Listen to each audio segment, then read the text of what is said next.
Yeah, I would argue that Josh Hopp probably grows as good as anybody in the country today.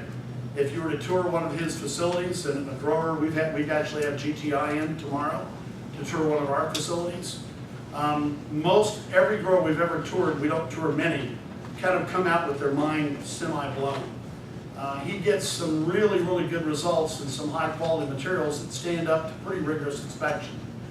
Last harvest, they pulled 4.4 pounds of light in a 36 light room.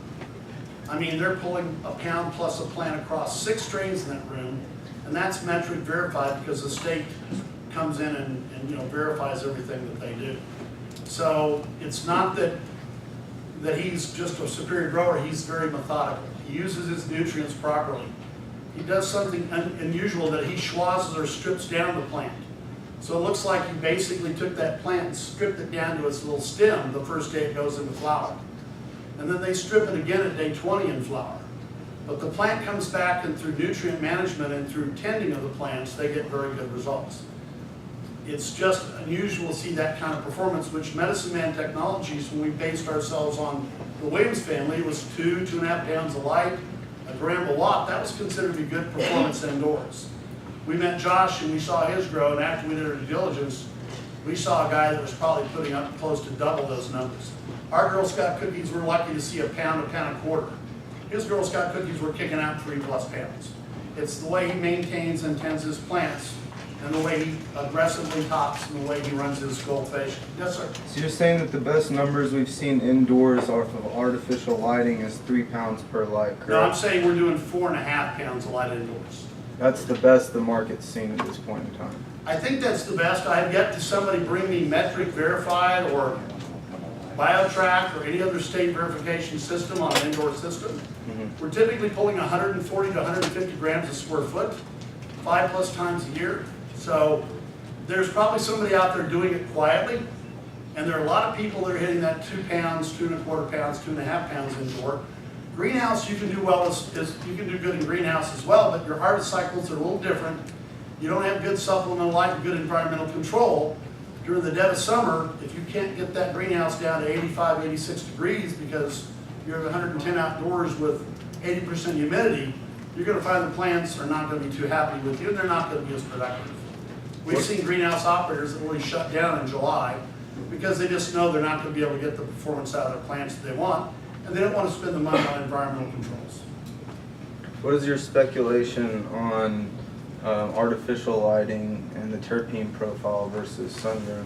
Good question. I don't know much about terpene profile. I'm not a science guy, and unfortunately I can't give you good answers. We have been trying a number of LEDs over the years to see if we can get better terpene profiles, but at testing, we still find our best performance is under a double-ended lamp, a Gavita, a Ugio Super Red. We're typically checkerboarding in flower, so we're typically running a red-blue spectrum in our early stage veg. We have a tempering room, so it really is hard to say. I've seen some greenhouses get some good results, but normal greenhouse, and you can pull a dozen white papers. Just go Google growing efficiency white paper, da-da-da-da. I mean, MRD's got them out there, Nexus has got them. Typically 50, 60, 70 grams a pull on a square feet of flower is what we typically see for greenhouse.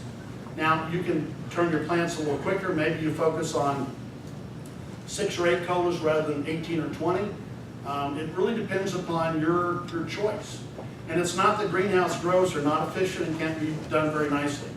We just feel like we're more competitive indoors, and we provide a better cost basis, and we'll hit those cost numbers in just a moment. So this is interesting. This is at Tree Farm, one of Josh's facilities. Every plant has a tag. Every plant that he pulls typically needs 4 full trays to hold them. In the old days, we were lucky to fill up 2 trays at Medicine Man. Every one of these blue tags is one plant. So you can see, it looks to me like he's got freaking, what is that, broccoli?